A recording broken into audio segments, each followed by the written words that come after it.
மாநாட்டாரு இது ஒழிங்க அவ்வளோதான், இது ஒழிங்க, இது அவ்வளோ அமைதியா பேசுவாரு. அமைதியா, யாரும் எந்த மறுப்பு இல்லை, அமைதியா பேசி இன்னைக்கு வரைக்கும் மேடமும் வார்டன் சாரும் கோவப்பட்டு நான் பார்த்ததே இல்லை.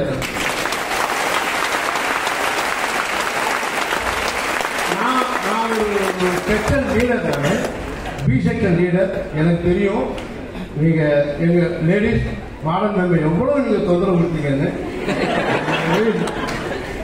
எனக்கா ஒரு வார்த்தை ரவி ஒழுப்பா இவங்களுக்கு இப்படிதான் சொன்னாங்க. அப்படியே அவங்க அப்படி இன்னைக்கு வரைக்கும் கொண்டு போயிடாங்க. அதனாலதான் மேக்சிமம் ஏதோ ஒரு சின்ன கொஞ்சம் ஒரு பிரச்சனைகள் அந்த சொந்த பிரச்சனைலாம் கொஞ்சம் பேர் போயிட்டாங்க. வேற அன்பிஸ்பிளாவும் அது யாருமே போகலை. அந்த ஒரு கட்டுப்பாடாக நம்ம இருந்தோம். இதுக்காக வார்டன் சார் அவர்களுக்கும் நான் மேடம் வந்து ரொம்ப நன்றி. அதுக்கு ரொம்ப விஷயம் இன்னொரு ட்ரைனிங் இது